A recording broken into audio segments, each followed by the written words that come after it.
ஆண்டவரும் இரட்சகரும் ஆகிய இயேசு கிறிஸ்துவின்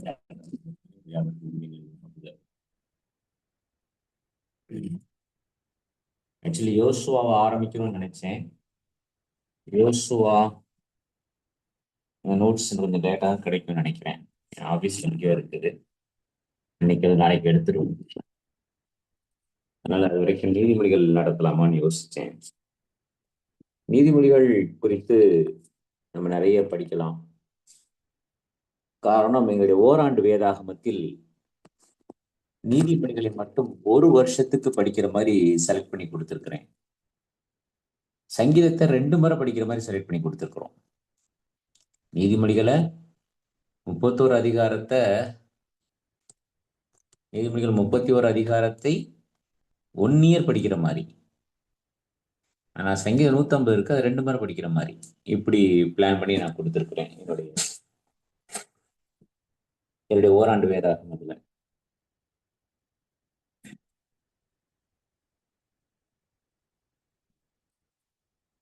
சரி,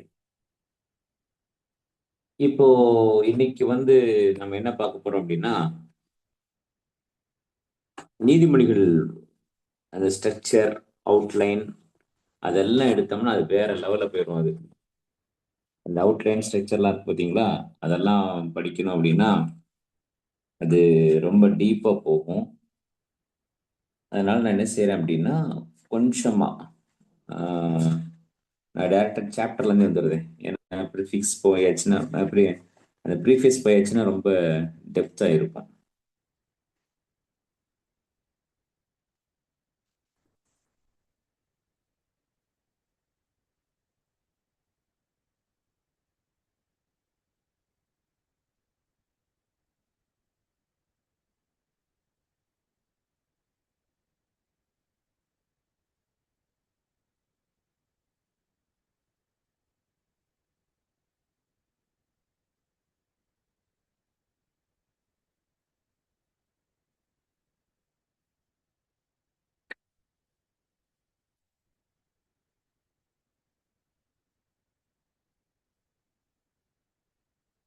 ஏன்னா அதில் ஆந்த்ரோபாலஜி, ட்ரெடிஷன் எல்லாமே நிற்கும். சரி, கிட்டத்தட்ட அதுவே இன்ட்ரோடக்ஷன் இருக்கு இல்லையா, நீதிமொழிகளுக்கான இன்ட்ரோடக்ஷன் ஒரு 150-200 பக்கம் போகும். இன்ட்ரோடக்ஷன் ஒரு 200 பக்கம் போகும். அதனால நமக்கு டிவோஷனுங்கிறதுனால அந்த 200 பக்கத்தை அப்படின்னு ஸ்கிப் ஆக்கி நான் என்ன செய்யறேன் அப்படின்னா 1ஆம் வசனத்துல இருந்தே வந்துடுறேன். சரிங்களா? அவ்வளோ ஃபர்ஸ்ட் கிளாஸாக இருக்கும். அந்த இன்ட்ரோடக்ஷன் ஒரு 200 பேஜஸ் போதுன்னா பார்த்துக்கோங்க. நான் இப்போ நீதிமொழிகள் ஒரு 2 பார்ட்டா நூல் வச்சிருக்கிறேன். பார்ட் 1, பார்ட் 2 அப்படின்னு சொல்லிட்டு. பார்ட் 1 15 அதிகாரங்கள். இந்த பார்ட் 1 பார்ட் 2 அப்படின்னு சொல்லி பார்க்கும்போது மொத்தம் 3000 பக்கங்களுக்கு விளக்கம் வரும். 3000 பேஜஸ்க்கு அந்த கமெண்ட்ரி இருக்கும். ரொம்ப ஒரு இன்டெப்தான ஒரு ஸ்டடிஸ் பண்றதுக்கான ஒரு சோர்சஸ் இது. சரி, ஏன்னா இது ஏன் இவ்வளவு தூரம் சொல்றேன் அப்படின்னா, நீதிமொழிகளை எடுக்க ஆரம்பிச்சிட்டேன் அப்படின்னா குறைந்தபட்சம் ஒரு வேர்ட்ஸ் பை வேர்ட்ஸா நம்ம படிச்சோம் செஞ்சோம் அப்படின்னா எனக்கு தெரிஞ்சு ஒரு 3 இயர்ஸ் அல்லது 4 இயர்ஸா ஆகும். 5 வருஷம் ஆயிரும் நம்ம படிச்சு முடிக்கிறது. இதை நீதிமொழிகளை படிச்சு தியானிக்க. அத்திமரத்தின் கீழே இன்னைக்கு ஆரம்பிச்சோம், 2025 டிசம்பர் ஆரம்பிச்சோம்னா 2030 வரைக்கும் போகும். அதனால என்ன செய்யறேன் அப்படின்னா, முடிஞ்ச அளவுக்கு ஸ்கிப் ஆவேன். இல்லை வேர்ஸ் பை வேர்ஸாக வேணும்னாலும் நீங்கள் சொல்லலாம். இந்த டிவோஷன் உங்களுக்கு ரொம்ப ஆசீர்வாதம் இருக்குன்னா தயவுசெய்து நீங்கள் மற்றவர்களுக்கு அறிமுகப்படுத்துங்கள். ஆமாம், நீங்கள் உங்களுடைய உதாரணத்துவமான காணிக்கைகளை கொடுப்பீங்கன்னா ரொம்ப நல்லது. மற்றவர்களுக்கு அறிமுகப்படுத்த ரொம்ப வேண்டிக் கொள்கிறேன். காரணம், இதோடைய இந்த டிவோஷன்ஸ் கடந்த ஓராண்டு காலமாக 10-11 மாதங்களாக நாம் தியானிச்சுட்டு வந்துட்டு இருந்தோம். ஒரு 200 தலைப்பை நம்ம தியானித்தோம். நிச்சயமாக நம்ம ஆவிக்குரிய வாழ்க்கைக்கு மாற்றத்தை உண்டு பண்ணியிருக்கோம். ப்ளஸ் எல்லோருக்கும் நேரங்கிறது ரொம்ப ரொம்ப வேல்யூ. நீங்கள் எல்லாரும் உங்கள் டைமான வேல்யூ ஒதுக்கிட்டு தான் வாரீங்க. இன்னைக்கு காலையில் நான் வீட்டுக்கு வந்து நிற்கும்போது மணி 5:30. 5:30 அடுத்தாப்புல வீட்டில் டெய்லி வசனம் எழுதி போடுவோம். எல்லாம் செஞ்சு எடுத்துட்டு ரெஃப்ரெஷ் ஆகிட்டு கொஞ்சம் ஒரு 10 நிமிஷம் கூட கண்ணா சரலை திருப்பி நம்ம இங்கே டிவோஷனுக்கு வந்துட்டோம். அதனால் என்னுடைய ட்ராவலில் வந்து புதன்கிழமை கிளாஸ் இருக்காது. இனிமேல் புதன்கிழமை, ஆமாம், ஞாயிற்றுக்கிழமை கிளாஸ் இருக்காது, புதன்கிழமை கிளாஸ் இருக்காது. ஏன்னா சண்டே அன்னைக்கு எல்லாரும் சர்ச்சுக்கு போவாங்க. புதன்கிழமை நான் வந்து ட்ராவலில் இருப்பேன். ட்ராவலில் தான் எடுக்கலாம், ஆனால் அது வந்து கொஞ்சம் அரக்கோணத்துக்கு அந்த சைடு டவர் கிடைக்காதனால புதன்கிழமை கேன்சல் பண்ணியிருக்கிறோம். அப்புறம் 1ஆம் தேதி கட்டாயமாக கிடையாது. ஏன்னா 1ஆம் தேதி எல்லாருக்கும் சர்ச் இருக்கும் இல்லையா, ப்ரேயர் இருக்கும். அதனால 1ஆம் தேதி வந்து இருக்காது. அப்புறம் மாசத்துல ஒரு நாள் 1ஆம் தேதி இருக்காது. அதுல வாரத்துல 2 நாள் இருக்காது. ஞாயிற்றுக்கிழமையும் புதன்கிழமையும். சரிங்களா? மற்ற நாட்கள் டிவோஷன்ஸையும் கட்டாயமாக இருக்கும்.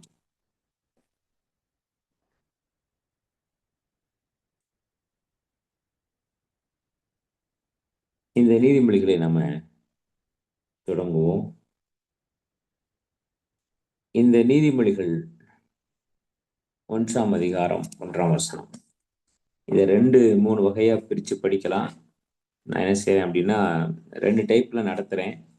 உங்களுக்கு எப்படி இருக்குதுன்னு பார்த்துக்கலாம். சரிங்களா?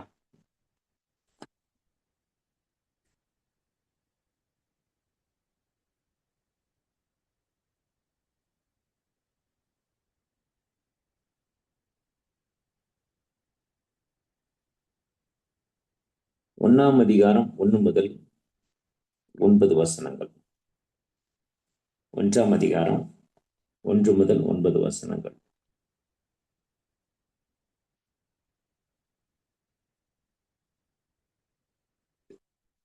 The purpose of the book. அது வசனம் 1-6. The purpose of the book. வசனம் 1-6. The principles of the book. வசனம் 7-9. The purpose of the book. வசனம் 1ஆம் அதிகாரம் 1ஆம் வசனம் முதல் 6ஆம் வசனம் முடிய. The principles of the book. 1ஆம் அதிகாரம் 7ஆம் வசனம் முதல் 9ஆம் வசனம் முடிய. அதுல பிரைமரி ஆத்தர்.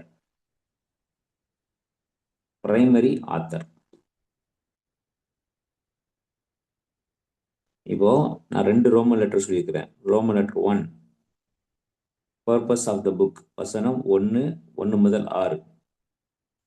அந்த ரோமன் லெட்டர் போட்டிருக்கீங்களா, அதில் 1.1ன்னு போட்டுக்கோங்க. பிரைமரி ஆத்தர் வசனம் 1.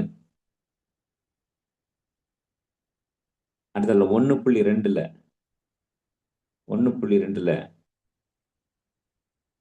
பிராக்டிக்கல் அத்தாரிட்டி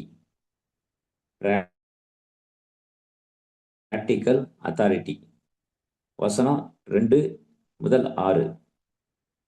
வசனம் 2-6.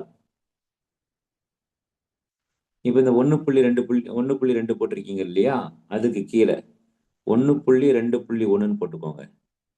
1.2.1. ரெகக்னைசிங் ட்ரூத், சத்தியத்தை அறிதல். ரெகக்னைசிங் ட்ரூத் வசனம் 2a.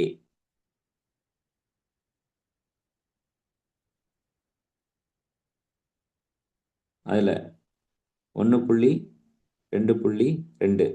1.2.2. ரிசீவிங் ட்ரூத் வசனம் 2-3. 2b3.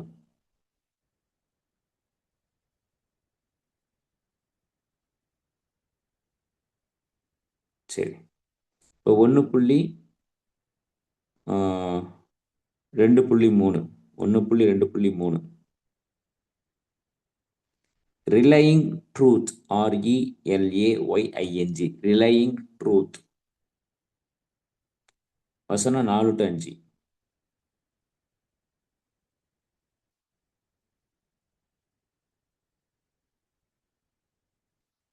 அடுத்தது 1.2.4 ரெக்டிஃபையிங் ட்ரூத். RATIFIFY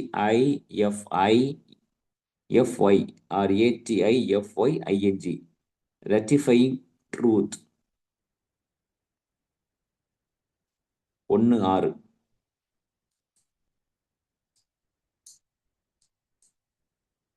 சரிங்களா?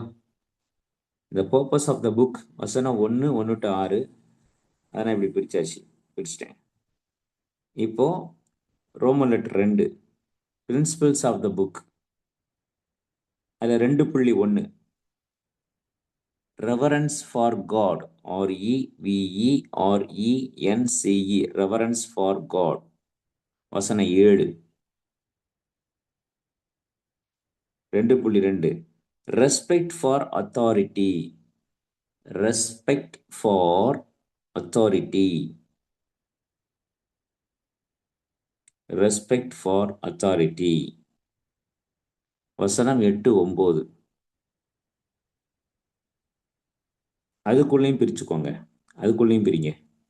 2.2.2.1 2.2.1 த கமாண்ட் கட்டளை. கட்டளை. வசனம் 8. The case. அந்த காஸ். கேஸ் இல்ல, காஸ். The cause. வசனம் 9.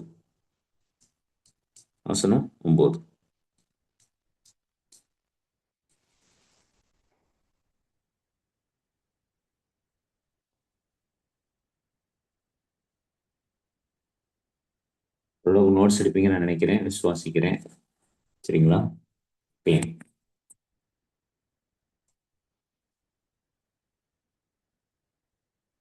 இப்போ நாம பார்க்கும்போது இந்த டைட்டில் என்ன செய்யுதுன்னா, இது வந்து இது ஒரு வகையான அட்ரஸ் பண்ணுது.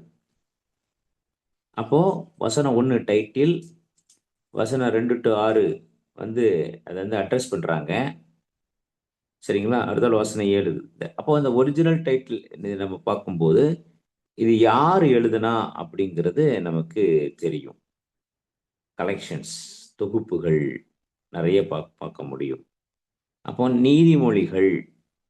நீதிமொழிகள் அப்படிங்கிறதுக்கான இந்த எபிரேய வார்த்தை நாம பார்த்தோம் அப்படின்னா,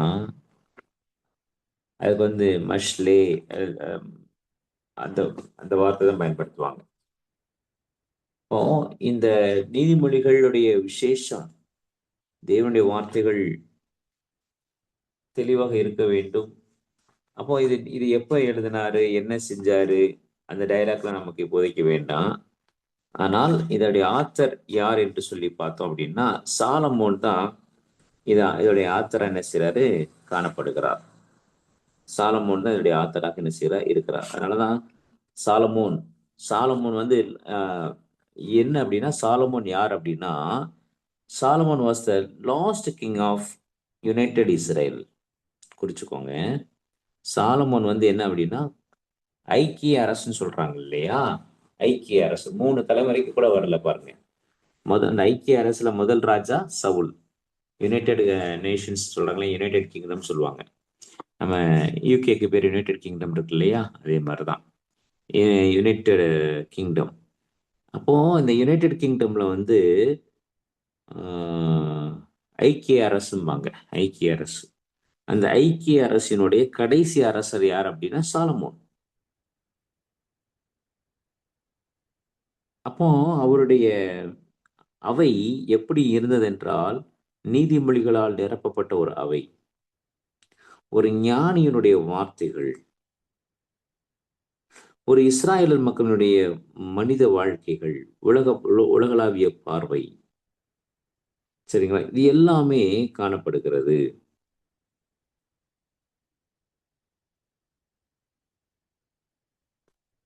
அப்ப சாலமோன் அப்படின்னு சொல்லிட்டு அங்க காமிக்கப்படுது. சாலமோனுடைய நீதிமொழிகள், சாலமோன் அப்படின்னு சொல்லிட்டு அட்ரஸ் பண்ணப்படுகிறது. சரி, இப்ப இந்த 2வது வசனத்துல பார்க்கும்போது இதோடைய பர்பஸ் நமக்கு தெரியும், ஒரு நோக்கம்.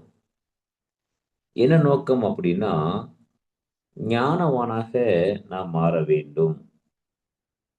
Education is very very important. Education இன்னைக்கு இந்த எஜுகேஷன் சிஸ்டத்தை நம்ம மாற்ற வேண்டிய சூழல்ல இருக்கிறோம்.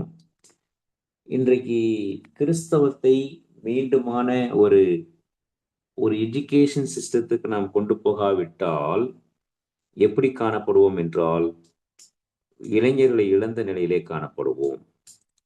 யாராவது ஒருவர் எனக்காக 4வது வசனத்தையும் 5வது வசனத்தையும் வாசிக்கலாமா? நீதிமொழிகள் 1:4-5 யாராவது ஒருவர் வாசிக்குமாறு கேட்டுக்கொள்ளுகிறேன். ஒருவேளை நீங்க இவைகள் ஆன் பண்ணிட்டு நீங்க வேற ஏதாவது வேலைகள் இருப்பீங்கன்னா சொல்லிக்கோங்க. நோ ப்ராப்ளம் எனக்கு. இவைகள் பேதைகளுக்கு வினாவையும் வாலிபருக்கு அறிவையும் விவேகத்தையும் கொடுக்கும். புத்திமான் இவைகளை கேட்டு அறிவில் தேறுவான். விவேகி ம். நல் ஆலோசனைகளை அடைந்து நீதிமொழியையும் அதன் அர்த்தத்தையும் ஞானிகளின் வாக்கியங்களையும் அவர்கள் உரைத்த புதை பொருட்களையும் அறிந்து கொள்வான். அப்போ இதுல இதுல நம்ம உற்று ஆராய்ந்து பார்க்கும்போது இந்த எஜுகேஷன் யூத்துக்கு என்ன தேவைப்படுகிறது அப்படின்னா, எஜுகேஷன் தேவைப்படுகிறது. கல்வியை கொடுத்தல். அப்போ ஒரு ஒரு இளைஞன் வழிமாறி போகக்கூடாது என்றால் நீதிமொழிகளை படிக்க வேண்டும். ஒரு திருச்சபை வழிமாறி போகக்கூடாது என்றால் நீதிமொழிகளை படிக்க வேண்டும். பாருங்க, to the young man knowledge and dissertation, to give subtlety to the simple. A wise man will hear and will increase learning. இதை கற்றுக்கொண்டு to understand a proverb and the interpretation, the words of the wise and their dark sayings.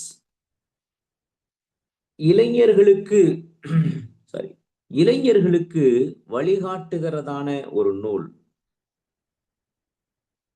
அப்போ இன்றைக்கு Christian education என்று சொல்லும்போது இன்றைக்கு நாம் தொலைதூரத்திலே நின்று விட்டவர்களாய் காணப்படுகிறோம். தொலைதூரத்திலே நாம் அவர்களை நிறுத்தி விட்டோம். மிகுந்த ஒரு வருத்தத்துக்குரிய ஒரு செய்தியாகவே இது காணப்படுகிறது. திரும்பி அந்த பகுதியை நான் சுட்டி காண்பிக்க விரும்புறேன் பாருங்க. அப்போ இந்த ஞானியின் வார்த்தைகள் எளிமையானவை. இளைஞர்களுக்கு ஒரு பகுத்தறிதலை கொடுக்க வேண்டியதாக இருக்கிறது. டிஸ்கிரைப் அது டிசர்னிங். நான் 4ஆம் வசனம் வரும்போது நான் சொல்லித்தரேன். அதனால இன்ட்ரோல சொல்லிடுறேன்.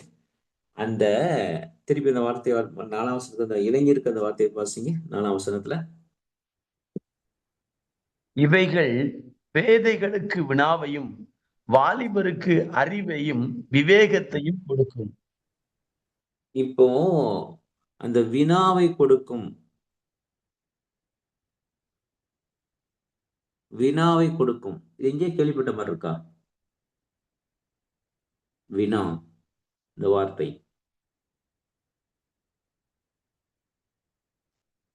சர்ப்பத்தைப் போல வினா உள்ளவர்களாக. எப்படி? கரெக்ட் சர்ப்பத்தைப் சொல்லுங்க. போல சர்ப்பத்தைப் போல வினா உள்ளவர்களாக இருக்கணும். புறாவை போல கபடு இல்லாமல் இருக்கணும். சூப்பர். சர்ப்பத்தை போல வினா உள்ளவர்களாக இருக்க வேண்டும். இதே டேர்ம் தான் ஆதியாகமம் 3:1. அங்க வந்து தான் நிற்பேன். எப்போ பார்த்தாலும் நீங்க அங்கதான் வந்து நிக்கிறீங்க. நான் அந்த வசனம் வரும்போது நான் உங்களுக்கு அந்த ஹீப்ரு வேர்டை நான் கனெக்ட் பண்ணி காமிப்பேன். பயன்படுத்தப்பட்ட எபிரேய வார்த்தை ஆரும். ஆரும் என்கிறதான எபிரேய வார்த்தை பயன்படுத்தப்பட்டிருக்கிறது. அது I will interlink the situation. அப்போ ஒரு உன்னதமான ஒரு நோக்கம் இந்த ஸ்டடீஸ்.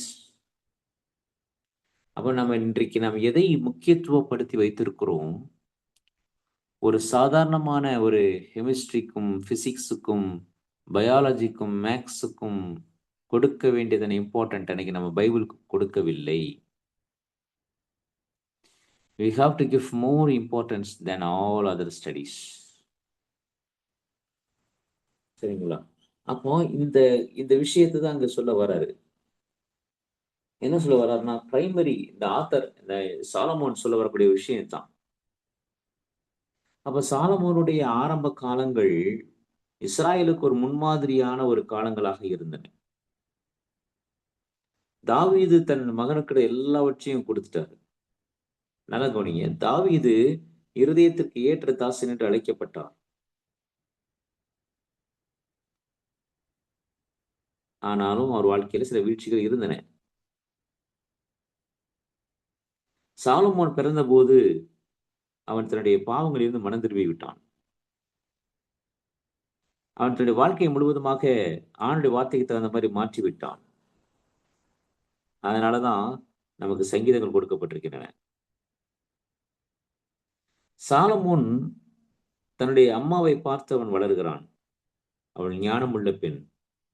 அவள் வாழ்க்கையை சில கசப்பான பாடங்கள் காணப்பட்டன. திருத்துவதற்கான வழிமுறைகளை அவள் சொல்லிக் கொடுத்தாள். அவருடைய தகப்பன் அவருக்கு சாலமோனுக்கு ஒரு நாத்தான் இருந்தார். ஒரு டியூட்டர் இருந்தார்.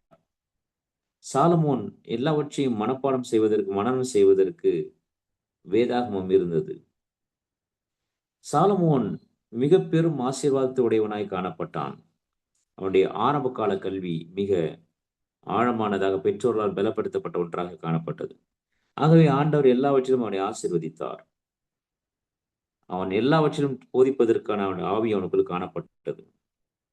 வாழ்க்கை குறித்ததான கியூரியாசிட்டி, அறிந்து கொள்ளும் ஆர்வத்தை அவன் பெற்றுக்கொண்டான். உலகளாவிய காரியங்களையும் அறிந்து கொண்டான். ஆனால் இவையெல்லாம் ஆவிக்குரிய டிஸ்பொசிஷனை அவன் கொண்டு வந்து வைத்தது. Yes, more knowledge. எத்தனை ஆண்டுகள், எத்தனை மணி நேரங்கள் தன் அப்பாவோடு இருந்தான் என்பதை நம்மால் நினைத்து கூட பார்க்க முடியவில்லை. அப்ப தாவீதுக்கு சொல்லப்பட்டதான அந்த காரியங்கள் எல்லாம் இங்கே சாலமோன் பகிர்கிறார். அப்போ அப்பாவுடைய ஆலோசனையெல்லாம் கவனித்து கேட்டுக்கொண்டிருந்தார். தாவீதுக்கும் சாலமோனுக்கும் நிறைய தொடர்புகள், உறவுகள், நிறைய நேரம் ஸ்பெண்ட் பண்ணி கொண்டே இருந்தாங்க. இன்றைக்கு பெற்றோர்களோடு நேரம் அதிகமாக நாம் செலவிடப்பட முடியாத ஒரு சூழலில் உட்கார்ந்து கொண்டிருக்கின்றோம். ஆகவே இந்த அதிகாரத்தை நாம் தொடங்கும் போது ஒரு கிழக்கத்திய ஒரு ஒரு ஒரு அமைப்போடு தான் இந்த வசனம் தொடங்குகிறது. சாலமோனுடைய நீதிமொழிகள், சமஸ்த இஸ்ரவேலுடைய ஒரு அரசனுடைய நீதிமொழி இப்படிதான் தொடங்குகிறது.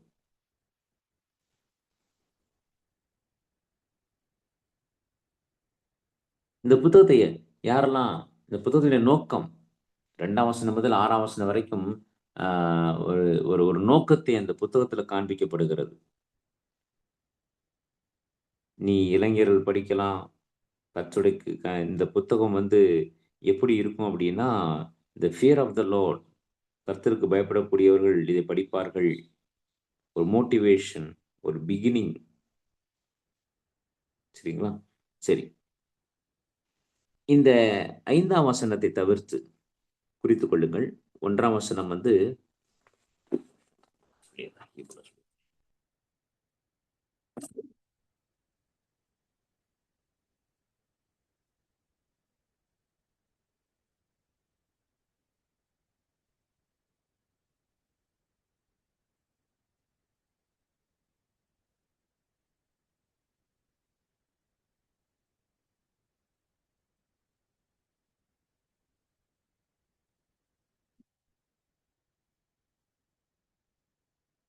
முதல் நாளுங்கிறதுனால கொஞ்சம் நான் அவுட்லைன் தான் சொல்றேன். நாளையிலிருந்து கொஞ்சம் டெப்தா படிக்க முடியும். குறித்துக் கொள்ளுங்க. இந்த 1ஆம் வசனம் இப்படிதான் ஆரம்பிக்குது. மூலபாஷையில் எப்படி இருக்குன்னா, மிஷ்லே ஷெலமோ பென் தாவீத் மெலேக் இஸ்ராயேல். மிஷ்லேனா உவமானங்கள்னு சொல்லலாம். உவமைகள், நீதிமொழிகள். ஷெலமோனா சாலமோன், பென் தாவீத், மெலேக் இஸ்ராயேல், இஸ்ரவேலுடைய ராஜாவாகிய தாவீதின் குமாரனான சாலமோனின் நீதிமொழிகள். லாடாத். இப்போ 2வது வசனம் எபிரேய மொழி ஃபெமிலியர் உள்ளவங்களுக்காக நான் சொல்றேன். 2வது வசனம் 3, 2, 3, 4, 6. 2, 3, 4, 6. இந்த வசனங்கள் எல்லாம் லாமேட் என்ற எபிரேய வார்த்தையில் தொடங்குகிறது. எபிரேய எழுத்தில் தொடங்குகிறது. லாமேட். 2ஆம் வசனம், 3ஆம் வசனம், 2, 3, 4, 6. 2, 3, 4, 6 எதுல தொடங்குகிறது என்றால் லாமேடில் தொடங்குகிறது. begins with லாமேட். லாமேட்னா in order to, in order to, inseparable preposition. புரிஞ்சுக்கணும் ஹீப்ரு படிக்கிறவங்க. inseparable preposition. அப்போ 2ஆம் வசனம் முதல் 6ஆம் வசனம் வரை, அதில் 5ஆம் வசனத்தை தவிர்த்து மற்ற 2, 3, 4, 6 இந்த வசனங்கள் எல்லாம் எபிரேய மொழியில இருக்கிற இன்செப்பரபிள் ப்ரீபோசிஷனில் தொடங்குகிறது. சரிங்களா? ரைட். நீங்க பிரசங்கம் பண்ணுவீங்கன்னு பார்த்தா நீங்க பாடம் எடுக்கிறீங்களே நீங்க நினைக்கலாம். பிரசங்கம் தான் போகுது. இன்ட்ரோ நான் கொடுக்குறேன். இன்னைக்கு இன்ட்ரோ தான் இருக்கும். சரிங்களா? எபிரேயம் தெரியட்டாலும் நீங்க குறிச்சுக்கலாம். அப்போ அந்த லாமேட்னு சொல்லும்போது டு ஃபார்னு அர்த்தம். To for, according to, in order to. சரிங்களா?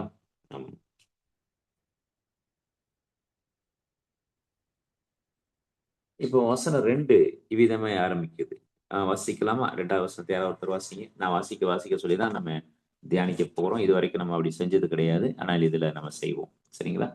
2வது வசனம். இவைகளால் ஞானத்தையும் போதகத்தையும் அறிந்து புத்திமதிகளை உணர்ந்து. இதனால் ஞானத்தையும் போதகத்தையும் புத்திமதிகளையும். 3 விஷயம். Number 1, the purpose to know the substance of wisdom, to understand its expression. சரிங்களா? இதனால் ஞானம், போதகம், அடுத்தாப்புல புத்தி. சரிங்களா? அறிவு. லா டஅத், லா டஅத், ஹுக்மா, வு மூசா, வு மூசார். ரொம்ப ஃபர்ஸ்ட் கிளாஸ் வேர்டு மூசார். வருவேன். சரிங்களா? ரைட். அப்போ இந்த பகுதியை நம்ம பார்க்கும்போது நமக்கு ஒரு இன்சைட்ஃபுல்லான ஒரு பகுதியாய் காணப்படுகிறது. சரிங்களா? இதை நான் அப்படியே பிரிச்சு காமிக்கிறேனே. இன்னும் கொஞ்சம் க்ளோஸா போட்டுமா? க்ளோஸா போய் காமிக்கிறேன். பாயிண்ட்லாம் சொல்லுவேன். இன்னைக்கு இன்ட்ரோ தான். Intro intro intro. கொஞ்சம் க்ளோஸா போவோம். வசனம் 2 என்ன சொல்லுதுன்னா, இதெல்லாம் நாங்க காமிக்கிறோம் அப்படிங்கிறாங்க. அப்போ இந்த இந்த பகுதியை சில ஆய்வறிஞர்கள் சொல்லும்போது ஒரு எக்ஸ்பிரஷன் அங்க காணப்படுகிறது. ஒரு எக்ஸ்பிரஷன் அங்க என்ன செய்கிறது? காணப்படுகிறது. இதனால என்ன நடக்குது அப்படின்னா, ஒரு சில விஷயங்கள் ரிப்பீட்டேஷன் ஆயிட்டே இருக்கும். Repetition to understand. வசனம் 6 பார்த்தீங்கன்னா, to understand knowledge, understand sayings, words, இதெல்லாம் ரிப்பீட்டேஷன் ஆயிட்டே இருக்கும். இப்போ 3ஆம் வசனத்தை பாருங்க. 3 முதல் 5 வரைக்கும் பாருங்களேன். 3ஆம் வசனம் முதல் 5ஆம் வசனத்து வரைக்கும் வாசிக்கலாமா? விவேகம், நீதி, நியாயம், நிதானம் என்பவைகளை பற்றிய உபதேசத்தை இப்ப இங்க 4 பாயிண்ட் அடையலாம். பார்க்கிறோம். இப்ப இங்க 4 பாயிண்ட் பார்க்கிறோம். அப்போ எதை நம்ம ஒரு பேக்கப் நம்ம வச்சுக்க முடியும்? அப்போ 2ஆம் வசனம் 4ஆம் வசனம் அப்படி லிங்க் ஆயிட்டே போயிட்டே இருக்கும். சரிங்களா? So learning, learning. இவன் நான் ஹீப்ருல வாசிக்கிறேன் பாருங்க. லேடா அத் ஹுக்மா உ மூசார் லே ஹாவின் இம்மேரி பினா. அண்டர்ஸ்டாண்டிங் வரும். லா காஹத் மூசார், திருப்பி பாருங்க, மூசார் ஹாஷெல் ஹாசெலே ஹஸ்கேல் ஹஸ்கேல் ஹஸ்கேல் செடேக், செடேக்னா நீதி. சரிங்களா? ஸோ இது எல்லாமே லாமேட் ப்ரிபோசிஷன் வந்து வந்து நமக்கு சொல்லப்படுது. திருப்பி திருப்பி ஞானம், திருப்பி திருப்பி அறிவு. அப்போ ஒவ்வொரு வசனத்துக்குமான ரூட் வேர்டு இருந்து கொண்டே இருக்கும். இப்போ வந்து டா அத் டாலித் ஐன் தாஃப் டாலித் ஐன் தாஃப் டா அத். இந்த டா அத் என்பது knowledge, to know, to know. அப்போ அறிந்து கொள்ளுதல், புரிந்து கொள்ளுதல், ஞானம், இவைகளை மீண்டும் மீண்டுமாக நமக்கு கற்றுக் கொடுத்து கொண்டே இருக்கிறது. So we have more insights in the book of Proverbs. Okay, we will go again verse 2. வசனம் 2க்கு நாம போகிறோம். டு நோ இப்படிதான் ஆரம்பிக்குது. அறிந்து கொள், டு நோ. ஹீப்ரு படிக்கிறவங்க, ஹீப்ரு படிக்கிறவங்க ஹீப்ரு பைபிள் எடுத்து வச்சுக்கலாம். To know. அப்போ இந்த டு நோ அப்படிங்கிறது என்ன அப்படின்னா, லாதத், எல்ஏ, இங்கிலீஷ் எழுதிக்கோங்க, எல்ஏ டிஏ ஏடிஹெச். இங்கிலீஷில் இருக்கிறவங்க எழுதிக்கலாம் எல்ஏ டிஏ ஏடிஹெச். லா டாத், லா டாத். எப்படி வாசிக்கணும்? லா டஅத், லா டஅத். 2 அ உச்சரிக்கணும். லா லா ட அ அ லா ட அ. பாட்டு படிக்கிற மாதிரி இருக்கும். லா ட அத், லா ட அத்.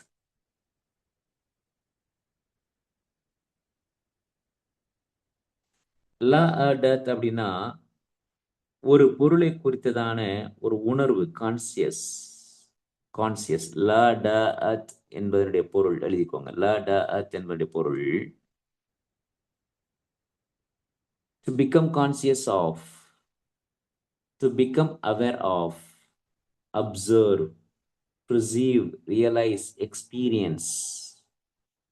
அப்போ அறிதல் என்பது எப்படி வரும்? அறிதல் என்பது எப்படி வரும்? அறிவு என்பது எப்படி வரும்? சரிங்களா? அப்போ இதை நாம் குறித்ததான் உணர்வு. அந்த உணர்வை நாம் பார்க்க வேண்டும். அப்போ இந்த வசனத்துல இவ்விதமாக நமக்கு தொடங்குகிறது. என் வார்த்தைகளை சரி இவைகளால் ஞானத்தையும் போதகத்தையும் அறிந்து புத்திமதிகளை உணர்ந்து. அப்போ எதை நீ அறிவாய்? எதை நீ அறிவாய் என்றால், இப்போ இதுதான் நோயிங் இஸ் எ பெடகோகி. பெடகோகின்னா தெரியும் இல்லையா? பீடியாட்ரிஷியன், இந்த குழந்தை, தட்ஸ் அ பிகினிங். அப்போ நான் எதை அறிய வேண்டும்? போதகத்தையும் ஞானத்தையும் போதகத்தையும் அறிந்து புத்திமதிகளை உணர்கிறேன். அப்ப அறிதல் என்பது வேறு, உணர்தல் என்பது வேறு. there is 2 different words. அறிதல் ஞானத்தையும் போதகத்தையும்.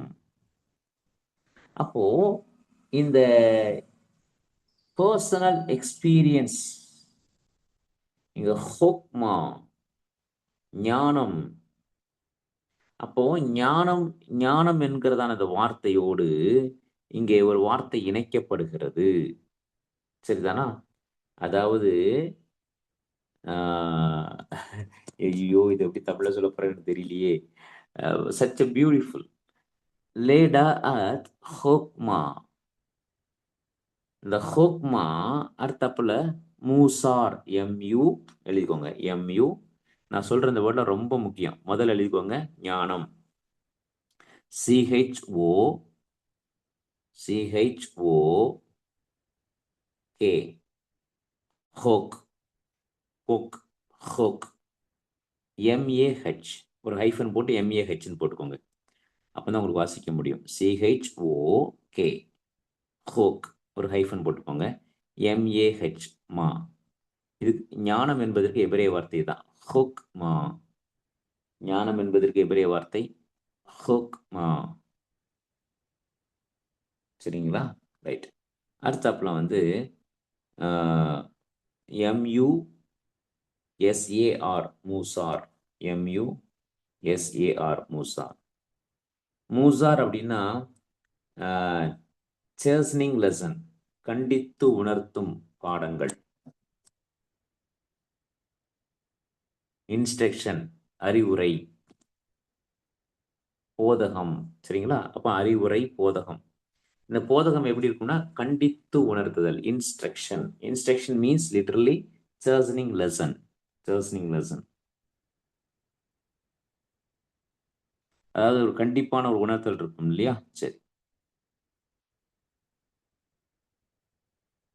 அப்போ ஞானம் நல்ல கவனிக்கணும். ஞானம் ஞானம் என்றதான இந்த வார்த்தை போக்குமா இன்ஸ்ட்ரக்ஷன் இல்லாமல் இருக்காது. சேர்சனிங் கண்டித்து திருத்தி உணர்த்துகிறதான வார்த்தை இல்லாமல் ஞானம் இருக்காது. I feel the presence of the Lord. தேவனுடைய பிரசன்னத்தை ரொம்ப ஃபீல் பண்றேன். ஒருவேளை யோசுவாவை அந்த அந்த நோட்ஸ் எனக்கு கிடைக்காமல் போனதுக்கான காரணம் எனக்கு என்னன்னு தெரியல. தேடி பார்க்கணும். அது என்னுடைய நேரமின்மை. நீதிமொழிகளை நடத்துவது என்பது கர்த்தருடைய திட்டம் போல. அப்போ இந்த இன்ஸ்ட்ரக்ஷன் நல்ல கவனிங்க. இன்ஸ்ட்ரக்ஷன் எது இல்லாமல் இருக்காது. அப்போ ஞானம் இருக்கிறது என்றால், அப்போ ஞானத்தையும் அந்த கண்டித்து உணர்த்துகிறதையும் பிரிக்க முடியாது. அப்போ நான் ரொம்ப தவறு செய்வதிலிருந்து வெளியேறுவதற்கு எனக்கு என்ன தேவை? போதகம் தேவை, ஞானம் தேவை. தவறை தவறு என்று நீங்கள் கற்றுக் கொடுக்காவிட்டால், அது பிற்காலத்தில் எப்படியாக இருக்கும் என்பது ஒரு சிறுகதை உண்டு. ஒரு அம்மா வந்து ஒரு பையன் வந்து முதல்ல ஒரு நாளைக்கு ஏதோ ஊக்கு ஏதோ ரூ. 5 குடுக்கும்போது விட்டுட்டானாம். சரி எப்பிட்றா வந்துச்சுன்னு கேட்கலையாம். அடுத்து இந்த கதை நமக்கு எல்லாருக்கும் தெரியும். கடைசியில கோர்ட்ல போய் நிக்கும்போது அந்த பையன் சொன்னானாம், "நான் சின்ன வயசுல உன்ட்ட ஒரு பொருள் ஃபர்ஸ்ட் வந்து குடுத்தேன். இது எப்படி வந்துச்சு இது? எங்கிருந்து வந்துச்சுன்னு சொல்லிட்டு நீ அடிச்சு திருத்தியிருந்தீன்னா, நான் அந்த இடத்துல நிக்க மாட்டேன்" அப்டின்னாளாம். அம்மாக்கு தேவைப்பட்டது பணம். பையன் பணம் கொண்டு வரான். எங்கிருந்து வருது? எது வருதுன்னு சொல்லிட்டு கேட்கிறதே இல்லாம, கண்டிக்காம கடைசில அவன் குற்றவாளியாக நின்று விட்டான்.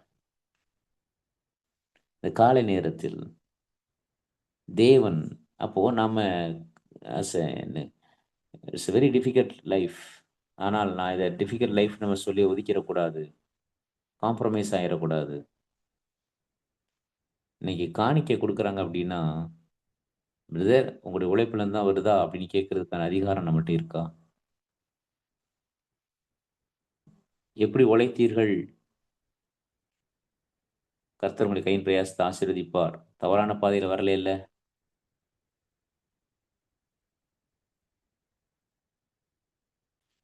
ஒரு விலை உயர்ந்த பொருள் என் கைக்கு வந்துச்சு. கைக்கு வந்த உடனே அது என் ஆவியில திருப்தி இல்ல. விலை உயர்ந்த பொருள்னா, அது நல்ல விலை உயர்ந்த பொருள். கிட்டத்தட்ட ஒரு 1.5 லேக்ஸ் உள்ள ஒரு பொருள். எனக்கு என்ன செய்யன்னே தெரியல. என்ன ஆண்டவரே இப்படி குடுத்துட்டு போயிட்டாங்க, செஞ்சுட்டாங்க. அவர் சொல்ட்டாரு. எனக்கு ஒருத்தர் கிஃப்ட் பண்ணாரு. அதனால நான் உங்களுக்கு கிஃப்ட் பண்ணிட்டேன்ட்டாரு. அவரு அந்த கிஃப்ட்ல இருந்து தப்பிக்கணும்னு நெனைச்சாரு. அதனால ஊழியக்காரன்ட்ட குடுத்து சரி கட்டிடலாம்னு நெனைச்சாரு. இப்ப என் கைக்கு வந்துருச்சு இது. யூஸ் பண்ணவா? வேண்டாமா? சரி என் கையில இருக்குது. யூஸ் பண்ணிக்கிட்டு இருக்கிறேன். ஆம், அது பிற்பாடு ஒரு ஓராண்டு வேதாகமம் அடிக்கிறதான சூழல். திடீர்னு அதிகமா ரூவா தேவைப்பட்டே இருந்துச்சு. உடனே குடுத்துட்டேன். வித்துட்டேன். வித்துட்டு திருப்பி அந்த பணத்த அவருக்கு அனுப்ப முடியாது. இது நானும் என் சொந்த செலவுக்கு எடுக்கல. நான் ஊழியத்துக்கு குடுத்துட்டேன்னு போய் சொல்லி நான் சமாளிக்க விரும்பல. நான் ஓப்பனா சொல்றேன். ஐ அம் வெரி நான் டிரான்ஸ்பரன்ட்டா இருக்க விரும்புறேன். கிட்டத்தட்ட அந்த 70,000 பணத்தை ரூ. 75,000 வந்துச்சுன்னு நெனைக்கிறேன். 70 75,000 வந்துச்சு. அத அப்படியே பைபிள் பிரிண்டிங்ல கொண்டு போய் குடுத்துட்டேன். ஊழியத்துக்கு தானே பாஸ்டர் செலவழிச்சீங்க. இதே மாரி தான் நாங்களும் செலவழிப்போம். யார் தந்தா என்ன? எனக்கு ஆண்டவர் உணர்த்தினது. இது வாங்குனது தப்பு. அப்படி நீ குடுத்துருன்னு சொல்லியிருந்தாரு. நீ வாங்குற, இது நீ ஏன் வாங்குன அப்படிங்கிறாரு. வாங்கிட்டேனே ஆண்டவரே! இன்னைக்கு வரைக்கும் அதை குறித்து நான் குற்ற மனசாட்சியுடையவனாக தான் காணப்படுகிறேன். அவரு அந்த குற்றத்திலிருந்து தப்பிக்கணும்னு நெனச்சு குடுத்தாரு. நீ வந்து அத என்ன செய்ற? வாங்கிட்ட. அதாவது அதுவும் நேர்மையா தான் வந்தது. அது நேர்மையா தான் வந்துச்சு. நேர்மையானா லஞ்சமா வரல. அவருக்கு கிஃப்ட் பண்ணியிருக்கிறாங்க. அவர் என்ன சொல்ல, இந்த கிஃப்ட் கூட நான் ஏத்துக்க மாட்டேன்னு சொல்லிட்டு என்கிட்ட கொடுத்துட்டாரு. எனக்கு அந்த அவருக்கு வந்து கிஃப்டாக இருந்தாலும் அது எனக்கு ஒரு மாதிரி உறுத்தலாக இருந்ததுனால நான் விட்டுட்டேன். விற்று என்னுடைய சொந்த செலவுக்கும் எதுக்குமே வைக்கல. பைபிள் பிரிண்டிங்க்கு போட்டேன். ஒருவேளை எனக்கு நான் பைபிள் பிரிண்ட் பண்ணாமல் இருந்திருந்தோம்னா அந்த விற்ற பணத்தை அப்படியே அவருக்கு திருப்பி அனுப்பியிருப்பேன். ஏதோ ஒரு சூழல். ஆனா இதுக்கு வரைக்கும் I don't want to justify my side. I don't want to justify my side.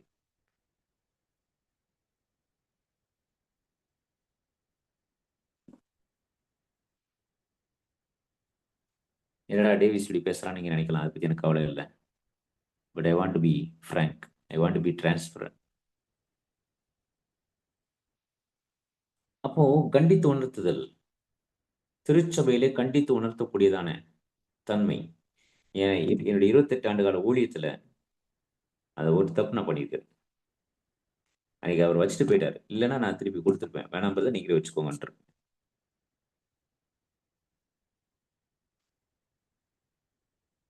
அதை தவிர்த்து, அந்த ஒரு விஷயத்தை தவிர்த்து இதுவரைக்கும் அநியாயமாகவோ அல்லது மற்றவர்களுக்கு கிஃப்ட் கொடுத்தார்கள் என்று சொல்லியோ இதுவரைக்கும் ஒரு பொருள் கூட நான் வாங்கினதில்லை. அதே பிரதர் இன்னொரு முறை ஒரு பொருள் கொடுத்திருந்தாரு. அவர் சொன்னாரு, பாஸ்டர் கவர்மெண்ட்ல இருந்து எனக்கு 5 மாதமாக இல்லை 7 மாதமாக எனக்கு சம்பளம் வரல.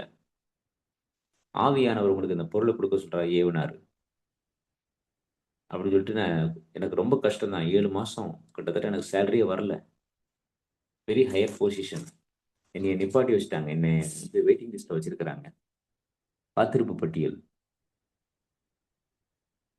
ஆனாலும் நான் இந்த பொருளை உங்களுக்கு கொடுக்கணும் ஆவியானவர் ஏவரான்னு சொல்லிட்டு அவருடைய கடினமான சூழல்ல அந்த பொருளை கொடுத்தாரு. அவர் சொன்னாரு, கொடுத்து 2 மணி நேரத்துல எனக்கு வர வேண்டிய அத்தனை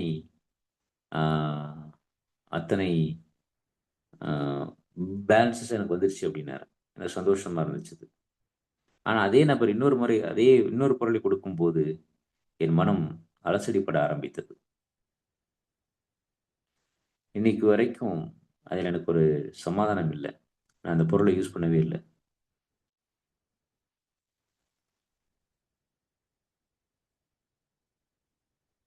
கண்டித்து உணர்த்துகிறதான ஞானம். நீதிமொழிகள் எடுக்கும்போது நிறைய மாற்றங்கள் இருக்கும் நான் விசுவாசிக்கிறேன். God will transfer us. நம்மளை மாற்ற போறார். ஒரு இடத்துல இருந்து ஒரு இடம் மாற்றுதல். உண்மையா சொல்றேன், we people are all blessed சொல்லுவேன். we people are blessed. ஏன் அப்படின்னா இந்த வகையான சத்தியத்தை வேறு எந்த மக்களுக்கும் ஆண்டு கொடுக்கவில்லை. ஆண்டவர் கொடுத்திருந்தாலும் அவரால் அந்த கண்களை கொண்டு பார்க்க முடியவில்லை.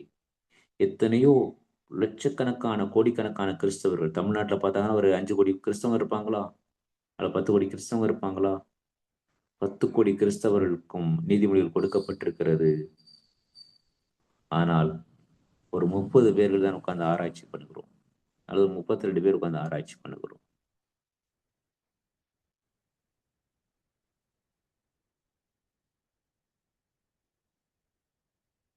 கண்டித்து உணர்த்துகிற ஞானம்.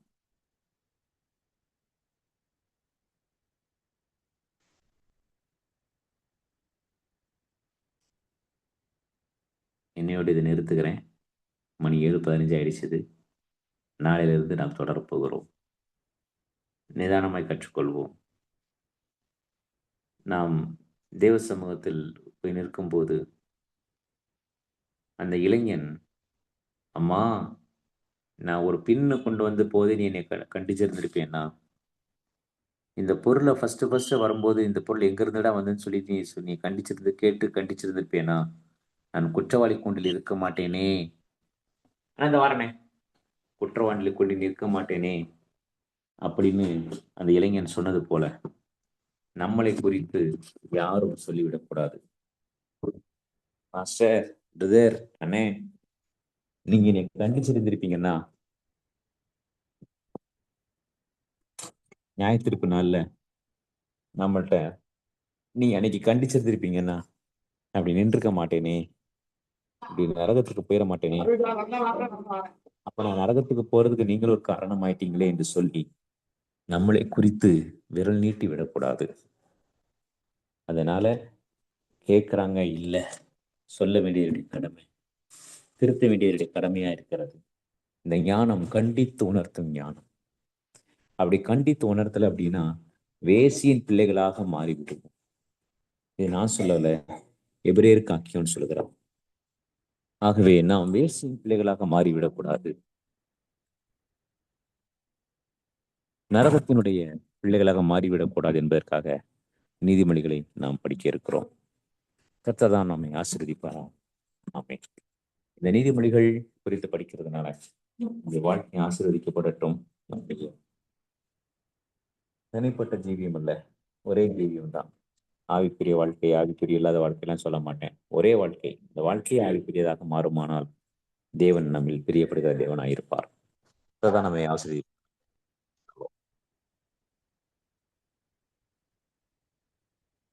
ஜெபிப்போம்.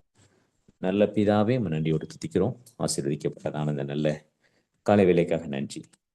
நீதிமொழிகள் குறித்து நாங்கள் தியானித்து எடுக்க இருக்கிறோம். கர்த்தர் தொடர்ந்து எங்களை பலப்படுத்த முடியுமா நாங்கள் ஜெபிக்கிறோம். இந்த நீதிமொழிகளை நாங்கள் ஆராய்ந்து படிப்பதற்கு கர்த்தர் எங்களுக்கு கிருபை தந்ததற்கு அதற்காக நன்றி. கலந்து கொண்டதான ஒவ்வொருத்தருக்கு நாங்கள் ஜெபிக்கிறோம். ஆண்டவரே, வரக்கூடிய காலங்களிலே இன்னும் அநேகர் இதில் கலந்து கொள்ள கர்த்தர் கிருபை பாராட்டுவீரா. ஆம் ஆண்டவரே, ஒவ்வொரு நாளும் புதிய நபர்களை எங்களோடு இணைத்து அவர்களும் இந்த ஆசீர்வாதத்தை பெற்றுக்கொள்ள கர்த்தர் கிருபை செய்யும். தாழ்த்துகிறோம், தருகிறோம். இயேசு கிறிஸ்து நாமத்தில் வேண்டிக் கொண்டோம் பிதாவே, ஆமென். என் ஆத்துமாவே கர்த்தரை ஸ்தோத்திரி, என் முழு உள்ளமே பரிசுத்த நாமத்தை ஸ்தோத்திரி. என் ஆத்துமாவே கர்த்தரை ஸ்தோத்திரி, அவர் செய்த சகல உபகாரங்களையும் மறவாதே. ஆமென். God bless you. Shalom to all. Thank you, Pastor.